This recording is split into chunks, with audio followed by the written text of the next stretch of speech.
로마서는 그 16장으로 되어 있습니다. 근데 원래 성경은 장절이 없었습니다. 근데 읽는데 불편함이 생기는 거예요. 그러면서 장을 나누고 절을 나누는 일을 진행한 거죠.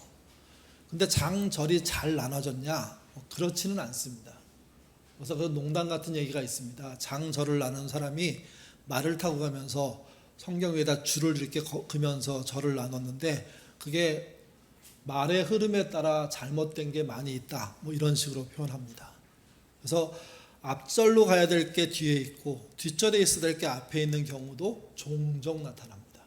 근데 어쨌든 로마서를 통으로 썼는데 이게 이제 우리에게 전달되면서는 장과 절로 나누어서 진행이 됐고 그 마지막 장이 16장인 거죠. 보통 로마서의 구조는 1장부터 11장을 이론 또는 논리 또는 신앙의 핵심을 이야기하는 것 이렇게 표현합니다. 특별히 로마서는 이신칭의의 신앙을 잘 표현해 주잖아요. 근데 여러분 저희가 로마서 얘기하면서 의는 이신칭의, 칭의만 말하는 게 아니라 하나님과의 바른 관계, 사람과의 바른 관계도 포함되고 또 하나 포함되는 게 있다고 말씀드렸죠. 정의입니다. 정의. 한국교회는 이신칭의만 얘기합니다.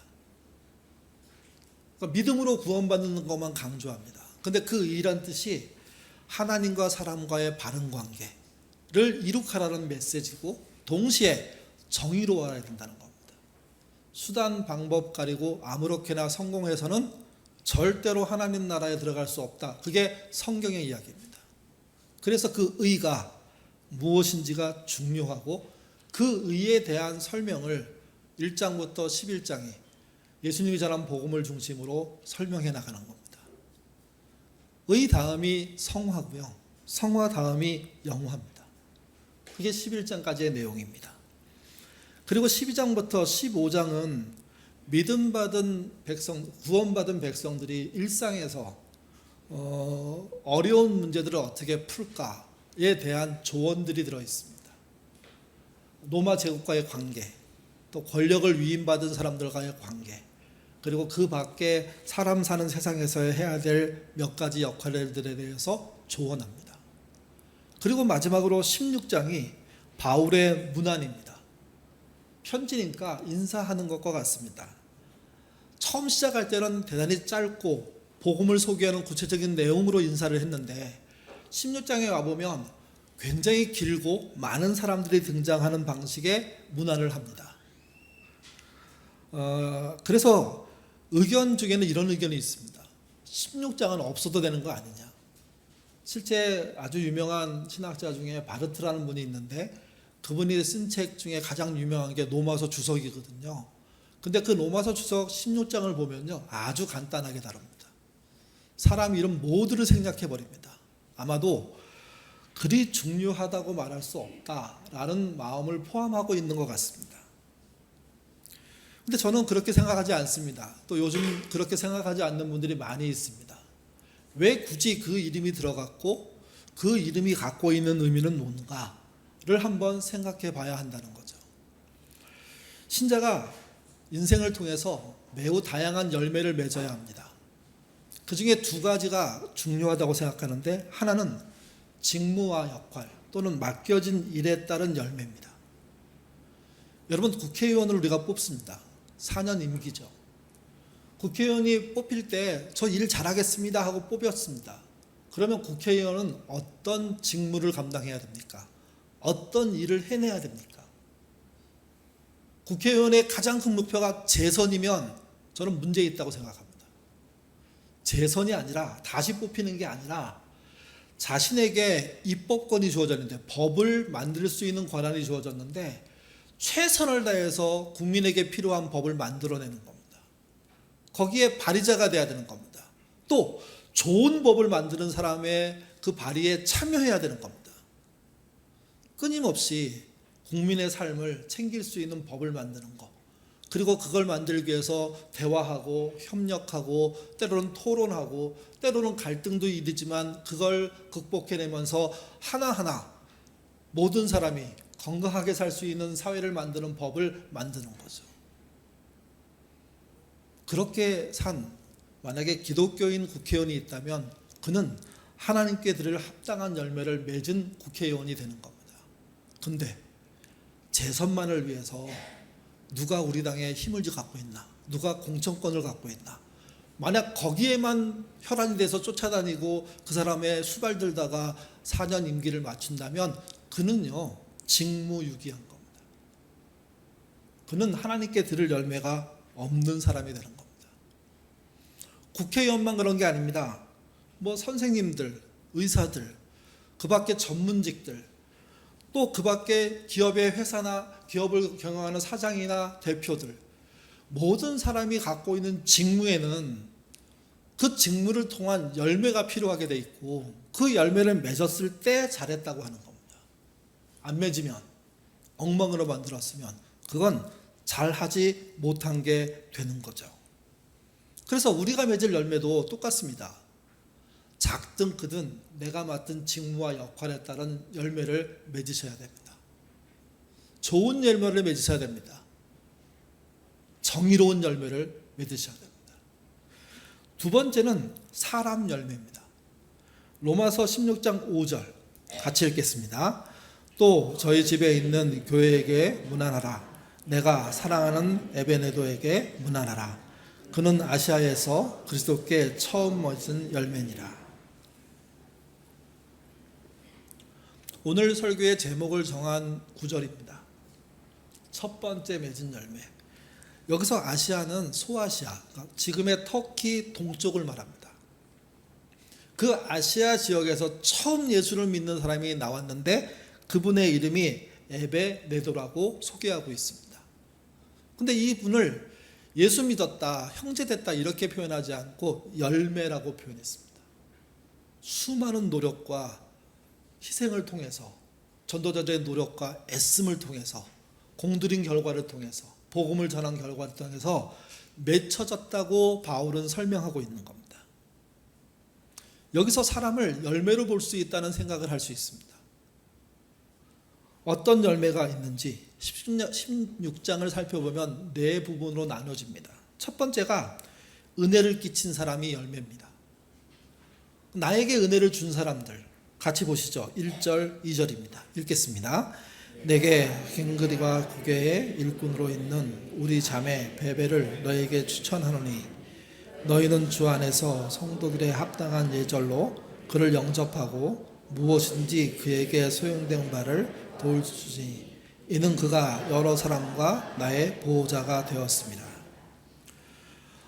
바울은 고린도 교회와 함께 하면서 그 지역에 머물면서 로마서를 썼습니다. 그리고 로마서를 사람의 손에 의해서 로마 교회에 전달했습니다. 그 손의 역할을 한 분이 여기 등장하는 베베라는 분입니다. 그분은 고린도의 외항인 겐그리아라는 그런 항구에 살고 있었습니다. 아마도 그분의 집이 교회였을 겁니다. 그곳에 수많은 사람들이 들어가고 나가고 하는 경험들을 하게 되죠. 그분 앞에 일꾼이란 말이 붙어 있습니다. 우리로 치면 집사님이란 뜻입니다. 그러니까 집사로 부름받은 베베가 갱그리아에 있는 교회를 통해서 충성스럽게 일했다는 거죠. 더군다나 이분은 여자분입니다. 남성 중심의 사회에서 여성에게 그 당시 여행이라는 게 대단히 위험한 일인데 그 여행을 떠나는 편에다가 로마서를 맡길 정도로 바울이 매우 신뢰하는 분이었다는 겁니다. 이 베베에 대해서 설명하는 구절이 밑에 하나 있습니다. 그게 이런 겁니다. 그가 여러 사람과 나의 보호자가 됐다. 이렇게 설명할 수 있습니다. 수많은 한인교회가 외국에 있지 않습니까? 그쪽에 어느 사람이 여행을 가든 아니면 일을 찾으러 가든 아니면 공부하러 가든 처음 도착하는 사람들을 케어하는 교회 목사님들이 굉장히 많습니다. 그 일이 왜 그렇게 시작됐나? 여기 베베 사건과 연관되어 있다고 봅니다. 처음 유학을 와서 이제 자리를 잡아야 되는데 자리 접는 한 달 또는 2달 사이를 케어해 주면서 그들이 집을 구할 수 있게 학교에 다니는 방편을 제대로 찾을 수 있게, 사업의 문을 열 수 있게 도와주는 역할들을 한 거죠. 베베가 그런 역할을 했던 여 집사님입니다.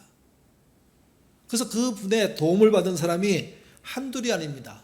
거기 표현된 여러 사람과 나의 보호자였다, 이런 표현은 바울 말고도 많은 사람이 그 베베의 도움을 받았다는 거죠.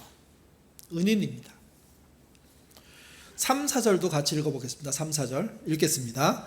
너희는 그리스도 예수 안에서 나의 동역자이신 브리스가와 아굴라에게 문안하라. 그들은 내 목숨을 위하여 자기들의 목까지 놓아내었느니 나뿐 아니라 이방인의 모든 교회도 그들에게 감사하느니라. 두 번째가 브리스가와 아굴라입니다. 부부입니다. 여러분, 누가 남편이고 누가 아내입니까? 동서양을 넘나들어서 동일하게 부부를 쓸 때는 누가 앞에 나오죠? 남편, 남자가 앞에 나오고 아내, 여자가 뒤에 나옵니다.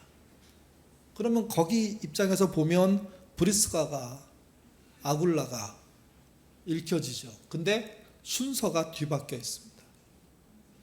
바울이 하는 사역의 굉장한 독특함 중에 하나는, 바울이 2인자, 3인자 또는 일꾼으로 참여했을 때는 바울이 뒤에 나옵니다. 그러다가 바나바와 바울의 경우에서 나타나는데, 바나바와 바울로 쓰여있던 말이 어느 날 바울과 바나바로 바뀌죠.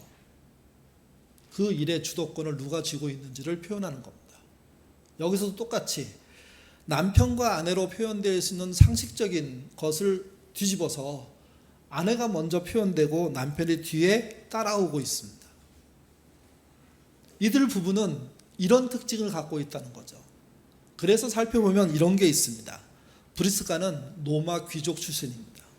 아굴라는 유대인입니다. 지금 유대인들은 자신들이 세상에서 가장 강력하고 존귀한 존재라고, 시온의 백성이라고 그렇게 얘기하지만, 로마 제국이 있을 당시, 물론 그 이후에도 한참 동안 더 그랬지만, 유대인은요 진짜 혐오받는 사람들이었습니다. 진짜 천한 존재였습니다. 그들은 자신의 정말 집요한 노력이 아니면 그 사회에서 자리 잡을 수 없는, 그래서 악착같고 수전노고 정말 치열한 경쟁에서 온갖 수단 방법 가리지 않고 이겨내는, 그래서 그 동네 사람들이, 그 나라 사람들이 치를 떠는 그런 사람들입니다. 당시 로마에 2만 5천 명 정도가 있었답니다.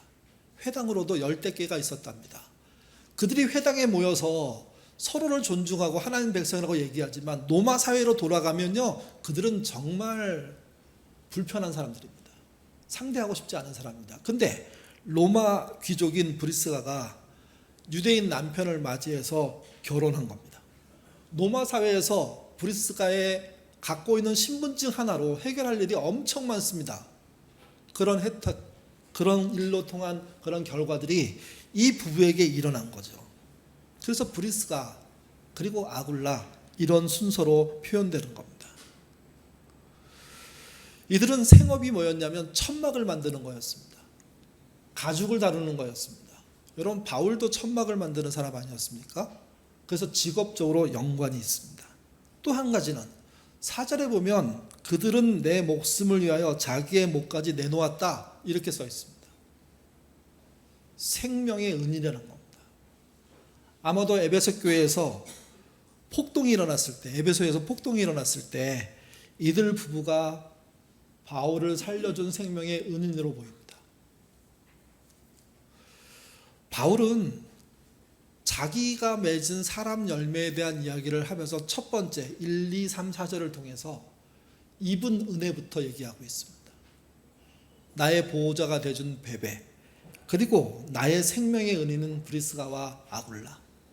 여러분, 보통 사람의 열매를 말할 때 내가 맺은 열매를 얘기하거든요. 아니요, 누군가에서 나한테 맺힌 열매도 열매입니다. 은혜 끼친 사람의 그 은혜가 나를 열매로 키운 겁니다. 열매로 맺게 한 겁니다. 기본적으로 사람 열매를 얘기할 때 신자가 잊지 말아야 될 것은 받은 은혜입니다. 하나님의 은혜도 크죠. 근데 여러분, 사람의 은혜가 얼마나 많습니까? 하나님의 은혜가 어마어마하고 우리 생명을 뒤바꿀 정도의 엄청난 일이기 때문에 사이즈, 크기 비교할 수 없지만, 근데 여러분, 하나님 은혜만 있고 사람이 주는 은혜가 없다면 인생 사는 게 얼마나 쉽지 않을까요? 사람이 준 은혜 잊지 마십시오. 그 은혜를 기억하는 게 믿음이고, 그 사람의 은혜를 통해서 내가 얻은 삶의 기회가 그 사람에게 열매가 되는 것, 그게 내가 해야 될 일입니다. 한 번 은혜를 끝이고 끝까지 울겨 먹는 것은 나쁜 짓입니다.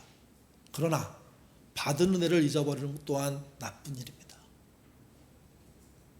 바울은 그 어떤 이야기보다 자기에게 은혜를 끼친 사람의 이야기를 명확하게 하고 있습니다. 두 번째가 로마 교인들입니다. 3절부터 15절입니다. 지난 금요 기도회 때 이 부분에 대해서 나누었습니다. 3절은 브리스가와 아골라로 시작됩니다. 그리고 소아시아의 첫 열매인 에베네도에 대한 이야기가 있고요.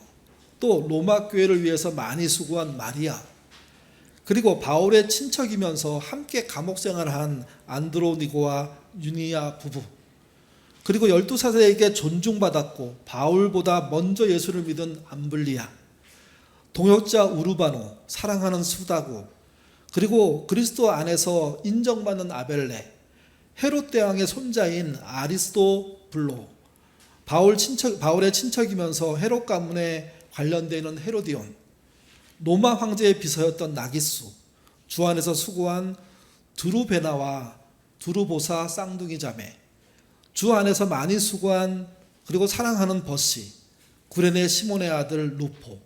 여러분, 구레네 시몬이 누군지 아십니까? 골고다 십자가 지고 예수님 가실 때 십자가의 무게를 감당하지 못하셨습니다. 그래서 대신 진 사람이 구레네 사람 시몬이죠.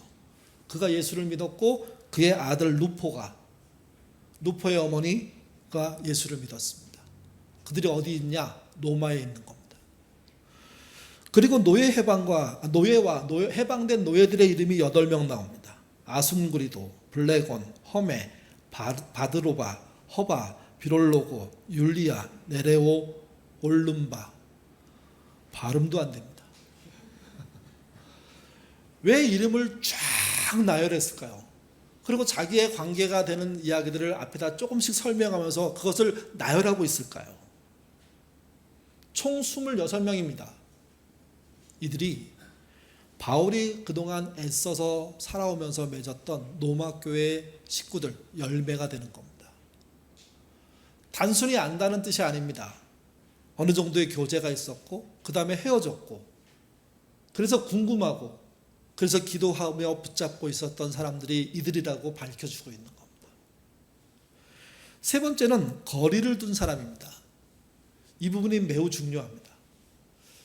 좋은 사람 이야기, 은인 이야기를 쭉 했는데 세 번째 와서는요, 사람은 거론하지 않지만 굉장히 불편한 얘기를 꺼냅니다. 교회가 이 부분에 정직해야 되기 때문에 그렇습니다. 17절부터 20절 말씀 메시지로 같이 읽겠습니다. 친구 여러분, 마지막으로 조언합니다. 여러분이 배운 가르침 중에서 몇몇 조각과 단편들을 취해서 그것들을 이용해 문제를 일으키는 자들을 늘 예리한 눈으로 살피십시오. 그런 사람들과 거리를 두십시오. 그들은 우리 주님이신 그리스도를 위해 살 뜻이 없는 자들입니다. 그들은 다만 무언가를 얻어내려고 목적으로 이 일에 들어온 것이며 경건하고 달콤한 말로 순진한 사람들을 속여 먹는 자들입니다. 달콤한 말을 들려주는 악에 대해서는 순진한 사람이 되지 마십시오. 그러면 어느새 평화의 하나님께서 두 발로 사탄 땅바닥에 짓이겨 주실 것입니다.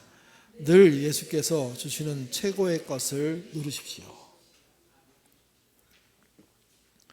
교회를 허무는 무리들에 대한 단호한 조치하는 게 열매라고 얘기하고 있습니다.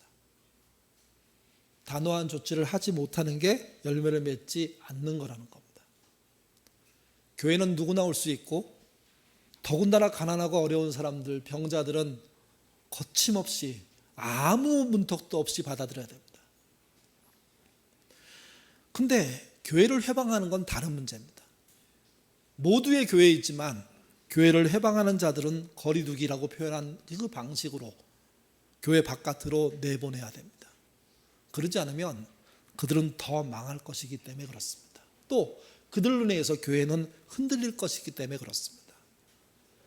바울이 얘기하고 있는 세 번째 사람의 열매는 거리두기한 자들입니다. 마지막 네 번째는 고린도 교인들입니다. 오늘 본문이죠. 21절부터 23절입니다. 읽겠습니다. 나의 동역자 디모데와 나의 친구 누기오, 야손과 소위바더가 너희에게 문안하니라. 이 편지를 기록하는 나 더디오도 주 안에서 너희에게 문안하노니 나와 온 교회를 돌아보는 가이오도 너희에게 문안하고 이성의 재무관 에라스도와 형제 고아다도 너희에게 문안하니라. 로마 교인 26명을 거론하고 거리를 둔 무리들에 대한 정확한 표현을 한 그가 마지막으로 자기와 함께하고 있는 고린도 교회 교인 8명을 로마 교회에 소개합니다. 문안이란 이름으로. 먼저 소개된 사람이요, 디모데입니다. 아들뻘 되는 동역자죠. 영적인 아비라고 바울은 불렸고 영적인 자녀라고 디모데도 불렸습니다. 디모데는 헬라인 아버지와 유대인 어머니 사이에서 태어났습니다. 그 외할머니의 이름이 유명하죠. 로이스. 어머님의 이름은 유니게입니다. 그들에게 성경을 배웠고 하나님을 믿게 하는 과정들을 그들을 통해서 얻었습니다. 사고력과 인내력이 뛰어났다고 평가되어 있습니다. 근데 대단히 내성적이었다, 소심했다, 우유부단했다, 이렇게 표현됩니다. 바울이 1차 전도 여행할 때 함께 만나서 전도를 시작했고 결국은 지금의 성격으로 보면 목회자 같은 역할을 하게 된 디모데입니다. 고린도 교회와 에베소 교회에서 목회했습니다. 성공했을까요? 잘 됐을까요? 아니요. 어려웠습니다. 고린도 교회에서는요, 분열이 일어났습니다. 에베소 교회에서는요, 거짓 교사의 문제를 해결하지 못해서 책임을 다하지 못하는 목회적인 한계를 드러낸 인물입니다. 바울이 유대인의 앞잡이로 살 때 만약에 디모데 같은 사람을 만났더라면 상대도 안 했을 겁니다. 근처도 못 오게 했을 겁니다. 그걸 어디서 알 수 있습니까? 마가에 대해서 한 행동을 보면 알 수가 있습니다. 예수를 믿고 나서 무책임한 마가에 대해서 냉정하게 끊어내지 않습니까? 근데 세월이 더 흘렀습니다. 이렇게 부족한 디모데를 자기의 영적인 자녀로 평생 책임듯이 애쓰고 노력하고 수고하고 있습니다. 2번이나 목회를 엎어뜨린 그 존재에 향해서 다시 로마 교회에게 소개하고 있는 겁니다. 두 번째는 누기오와 야손과 소시바더라고 표현된 바울의 친척들입니다. 로마 교회에도 있었죠. 바울의 친척들이 헤로디온 같은 사람들. 여러분, 양쪽 교회에 바울의 친척이 있습니다. 친척의 이름을 다 공개했습니다. 무슨 의도일까요? 그들이 교두보가 되기를 바라는 겁니다. 그들이 더 신뢰하는 관계로 두 교회가 연결되기를 바라는 겁니다. 굳이 자기의 가족이라는, 친척이라는 사실을 밝혔던 이유는 이들이 특별해 이런 말을 하는 게 아닙니다. 이렇게 우리는 연관성이 있어. 그러니 함께 할 수 있는 거야. 같은 열매야. 이런 얘기를 하고 있는 거죠. 더디오라는 사람도 등장합니다. 대필자입니다. 바울은 안질이 있었다고 얘기합니다. 글을 읽고 쓰는데 매우 불편하고 힘들었습니다. 그때 대필자가 필요했습니다. 바울은 구술하고 더디오는 앉아서 그걸 받아 적습니다. 대필은 불러주는 사람의 이야기를 고지고대로 하나도 틀리지 않게 쓰는 방식의 대필이 있는가 하면 대다수의 대필은요, 이야기를 듣고 더 좋은 문장으로 표현해 주는 겁니다. 바울이 어떤 단어를 얘기했을 때 이 단어보다 이 단어가 더 정확합니다. 그러니 이렇게 갑시다. 바울이 생각해 봤을 때 맞으면 가고 아니면 아니라고 하는 방식으로. 다시 말씀드려서 로마서는 바울 혼자 썼다는 얘기가 아닙니다. 바울이 구술했겠지만 더디오에 함께 참여한 그 시간이 없었다면 바울 서신이 비교적 괜찮고 명문장이라고 얘기하는데 그런 문장은 안 나왔을 거라는 겁니다. 사실 고린도서나 다른 성경 보면 바울이 성경을 쓰고 있지만 왔다 갔다 하거든요. 이 사람 왜 이렇게 뭐야 이거, 이 얘기했다 왜 다른 얘기야 갑자기, 이런 게 막 등장하거든요. 근데 로마서는 일관성 있고 논리적이고 실전과 적용이 분명한 책으로 쭉 전개가 됩니다. 더디오의 힘이 매우 컸다고 생각합니다. 그게 자신에게도 열매입니다. 더디오도 바울이 자신에게 열매인 거죠. 둘이 또 하나의 열매를 만들었는데 그게 로마서입니다. 마지막으로 등장하는 사람이 고린도 생활에 큰 도움을 준 재무관에 대한 이야기를 합니다. 에라스도와 구아도, 은혜를 끼친 사람들입니다. 16장 처음에 자신에게 은혜를 끼친 사람을 3명 소개했습니다. 베베, 브리스가, 아굴라. 생명의 은인들, 삶의 보호자들. 비슷한 역할을 고린도에서 해낸 사람이 누구냐? 에라스도와 구아도라고 볼 수 있습니다. 그런 역할을 하는 사람들을 공개하고, 그래서 그들의 도움을 받도록 로마교회에게 알리는 방식의 일을 지금 하고 있는 겁니다. 사람 이름을 막 나열한 다음에 내가 얼마나 많은 사람을 알고 있는지 알아? 나 인맥 짱이야, 이 얘기하고 있는 거 아닙니다. 이들이 내 열매인 동시에 이들이 교회이고, 이 교회들이 연결되는 건 정말 말릴 수 없는 하나님의 뜻이라는 거죠. 그런 기대와 그런 소망을 가지고 이름을 알려주고 역할을 알려주고 했던 일을 다시 생각나게 만들고 관계를 설명해주고 하고 있는 일의 작업이 16장입니다. 그래서 이 문서가 소중하다는 겁니다. 얼마나 깊은 생각을 했는지는 모르겠지만 읽으면 읽을수록 많은 깊이가 있다는 것을 느낄 수밖에 없습니다. 로마서 10장에서 밝힌 열매를 사람의 구성을 통해서 몇 가지 다르게 정리할 수 있는데, 첫 번째가 이겁니다. 받은 은혜를 아는 것이 신앙입니다. 가끔 도움받는 걸 창피하게 생각하는 분들이 있습니다. 어쩔 수 없이 도움받는 거 웬만하면 안 해야죠. 근데 여러분, 도움을 받을 수밖에 없는 상황이라면 받으셔야 됩니다. 주는 사람이 있기 때문에 받는 게 아닙니다. 사람은 어차피 하나님이 주지 않았다면 어떤 것도 얻을 수 없는 존재이기에 기본적으로 의존적인 사람들 아닙니까? 그 의존성은 사람 관계 속에서 나타날 수밖에 없습니다. 중요한 건 이겁니다. 은혜 한 번 주고 평생 누려서 울거먹는 것 하지 않아야 되지만 동시에 받은 은혜를 잊지 않는 신앙생활 할 줄 알아야 됩니다.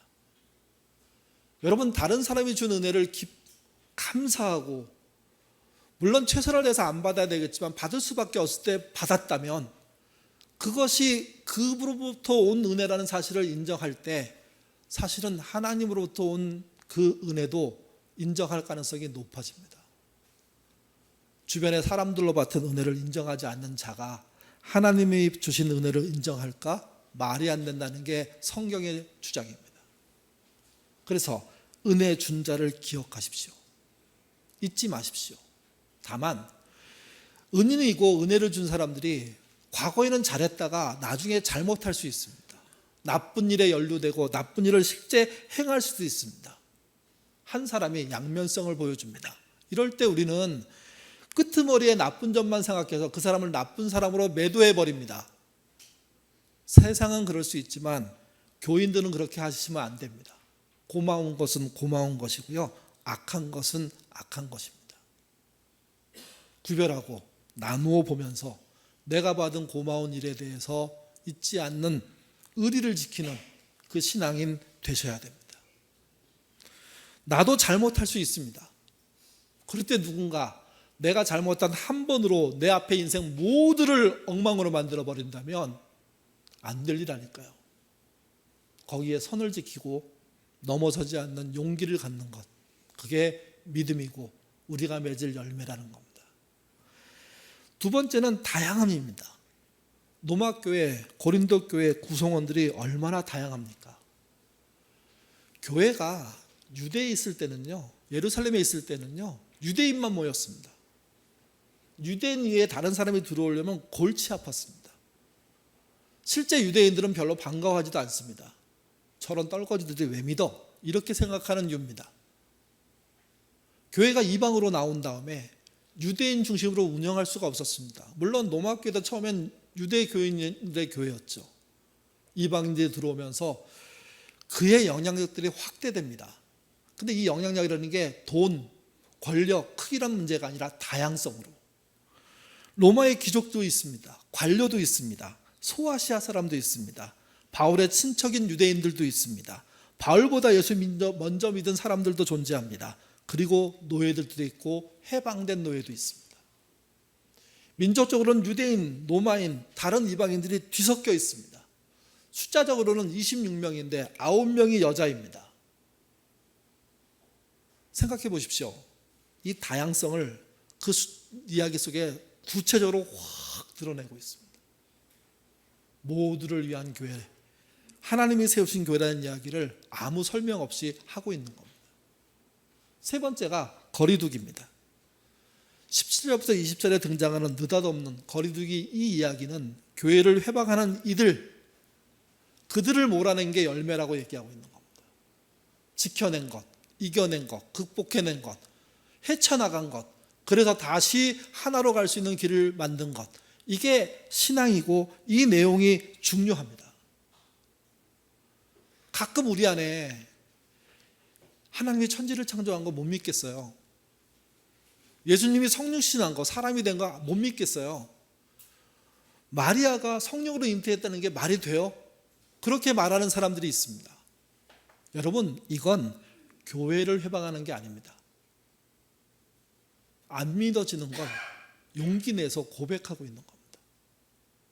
그때 신자인, 믿고 있는 우리가 해야 될 일은 못 믿는 바보라든지 기도하라든지 이런 게 아니라 그가 그런 고민을 하고 있는 것에 같이 아파하고 그 말이 그 사람의 믿음이 더 구체적으로 갈 수 있도록 도울 수 있으면 돕고 기다려주고 그의 질문을 받아주고 모를 때 모른다고 하고 그러면서 너와 나가 사실은 많이 다르지 않지만 이 부분에 대해서 이런 믿음의 차이가 있네, 이 정도만 인정하는 관계로 가야 되는 겁니다.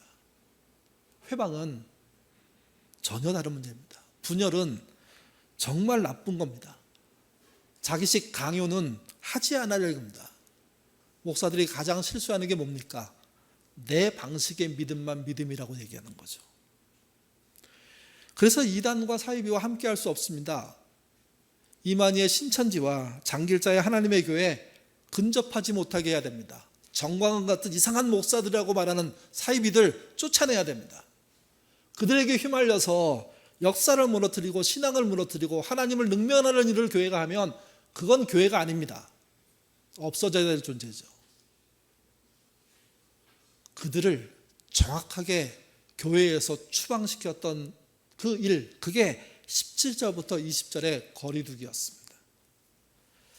마지막 네 번째가 두 교회의 연결입니다. 이름을 나열해 놨는데 그 이름 속에는요 서로 연결점들이 여기저기 보입니다. 로마교회, 고린도교회 다 하나님의 교회인데 서로 무난하는 관계가 돼야 된다는 거죠. 그 무난하는 관계가, 교류하는 관계, 이걸 통해서 미래를 열고 싶은 마음이 보이는 본문이 16장입니다. 이 본문 속에 무난이란 말은요 19번 나옵니다. 무난의 원래 뜻이 이런 뜻입니다. 팔을 활짝 벌려 다른 사람을 감싸 안는 겁니다. 환영, 환대를 말합니다. 말로 하는 환영, 환대가 아니라 몸으로 하는. 물론 요 문안 다음에는 거룩한 입맞춤이라는 게 있습니다. 당시 시절에 가족끼리만, 정말 친한 사람끼리만 입맞춤이라는 걸 했는데 교회가 이것을 하는 곳으로 그 당시에 세워졌던 겁니다. 교인끼리 그런 입맞춤을 하게 된 거죠. 우리는 지금 하지 않지만, 우리는 악수하지만 그런 방식의 우리를 서로 확인할 수 있는 그런 사인들, 그런 증거들, 그런 흠모들이 존재했고 그래서 만날 때 안아주는 관계, 품어주는 관계, 함께 감싸 안는 관계, 이런 연결을 꿈꾸고 있는 겁니다. 교회가 어떻게 가야 하는지를 보여주는 거죠. 어떻게 원하는 것을 얻을까라는 책이 있습니다. 아주 유명한 스튜어트 다이아몬드라는 교수가 쓴 그분은 협상 전문가로 알려졌습니다. 이 책은 단순히 개발 서적이 아닙니다. 진짜 원하는 것을 어떤 방식으로 얻을지를 잘 설명하고 있는 방식입니다. 어느 날 한국 기자들이 그 교수한테 물었습니다. 남북의 당국자가 만나 협상을 진행하는데 어떤 것부터 신경을 써야 되겠냐고. 성과를 내려면 무엇부터 해야 되겠냐고. 그때 그분이 그 이야기를 듣고 좀 생각을 하더니 대답을 했답니다. 협상 실무자들이 점심을 자주 먹었으면 좋겠다고. 밥 먹으라고. 다들 기자들이 무슨 협상 전문가가 내놓은 대안이 있다위야 하고 어리둥절하게 쳐다보니까 그분이 그렇게 얘기합니다. 서로 의도를 어림짐작하고 납득할 만한 제안을 건네기 위해서는 일상적인 얘기를 먼저 주고받아야 됩니다.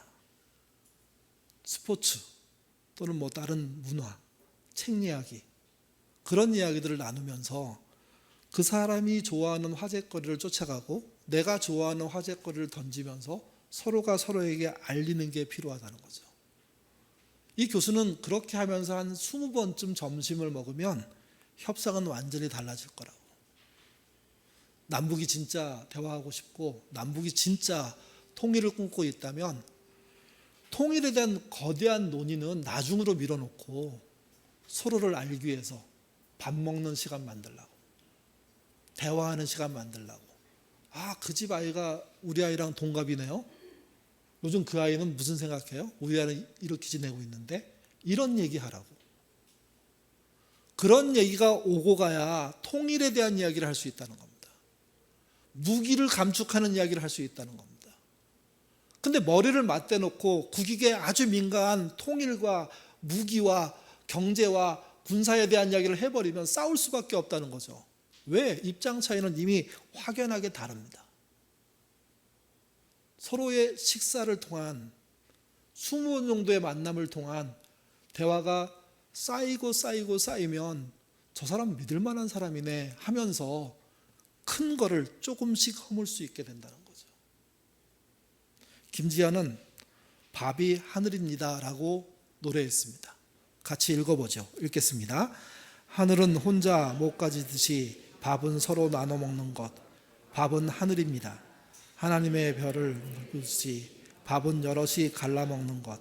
밥이 입으로 들어갈 때 하늘을 몸속에 모시는 것. 밥은 하늘입니다. 밥은 하늘이 아니라 밥은 하늘을 품는 거란 얘기입니다. 하늘만큼 큰 이야기를 땅에서 할 수 있는 게 뭐냐? 대화가 아니라 밥이라는 겁니다. 같이 먹으면서 대화가 시작되면 하늘이 열린다는 겁니다. 우리는 사람 열매를 생각할 때 내가 기가 막힌 아이디어와 성공의 그런 잣대로 많은 사람에 영향을 줘야지 여기에만 초점을 두고 있습니다. 아니라는 겁니다. 받은 은혜를 통해서 받은 열매가 있고 내가 또한 도움을 줄 수 있는 열매가 존재한다는 거죠. 근데 그 도움의 가장 중심은 바울은 문안이라고 표현했고 두 팔을 쫙 벌려서 상대방을 안아주는 것이라고 표현했고 김지아는 밥을 먹는 거라고 표현했습니다.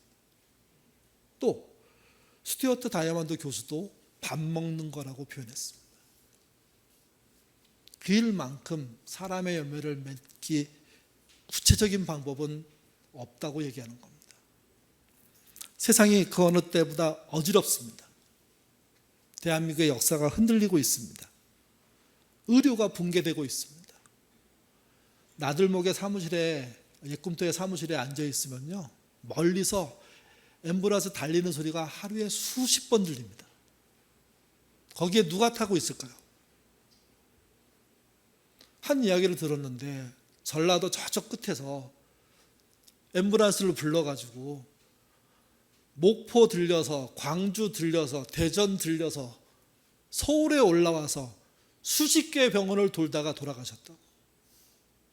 우리 현실입니다. 의료 잘 되고 있지 않습니다.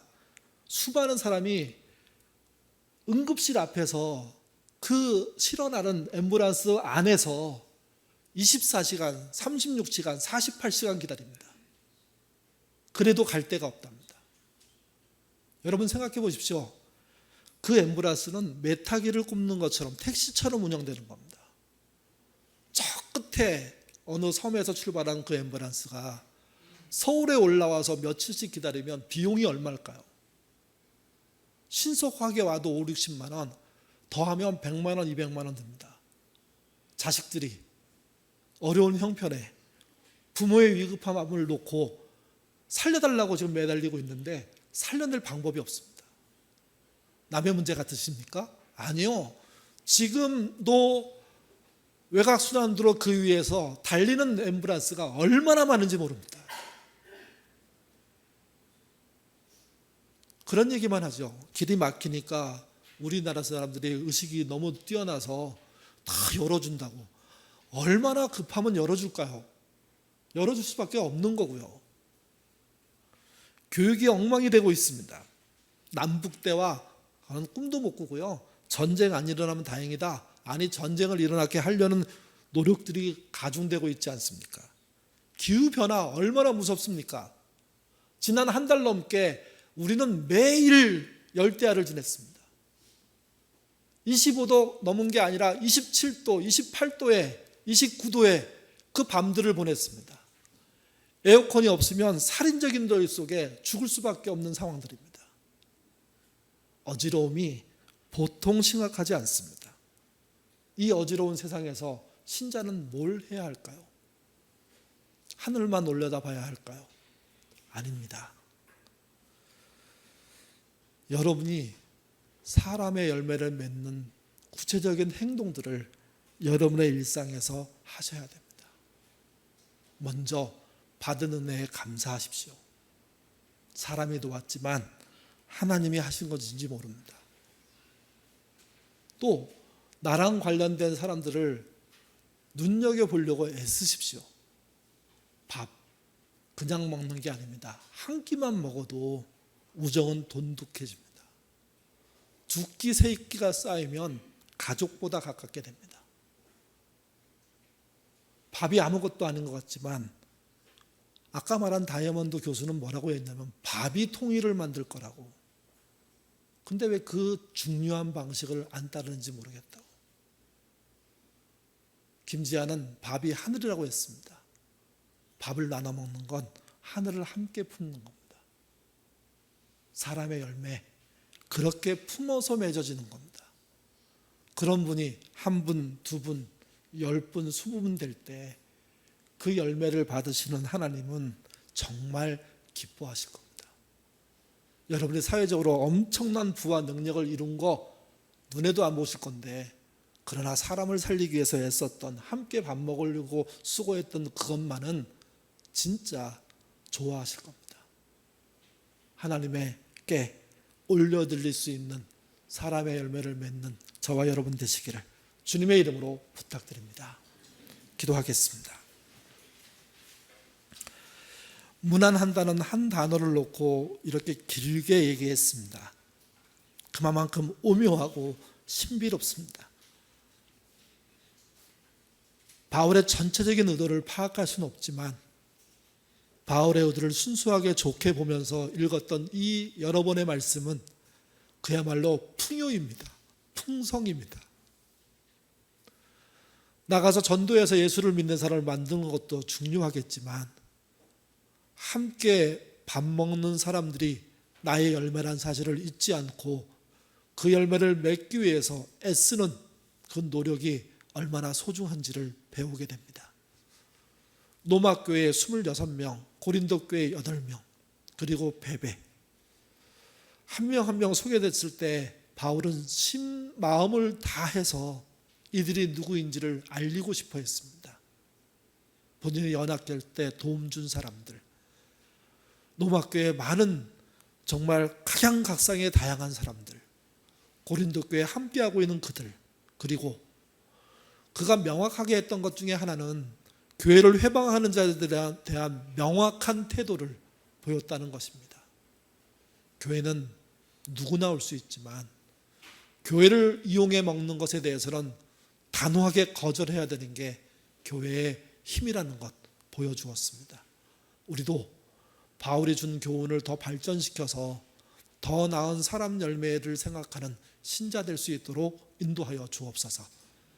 특별히 조직과 역할을 또 리더십을 맡는 그런 분들이 있을 수 있습니다. 그곳이 해야 될, 그 자리가 해야 될 일을 하는 것이 열매란 사실을 잊지 않게 하시고, 또 그렇지 않은 모든 관계 속에서는 사람이 열매임을 기억하는 우리 모두 되도록 도와주옵소서.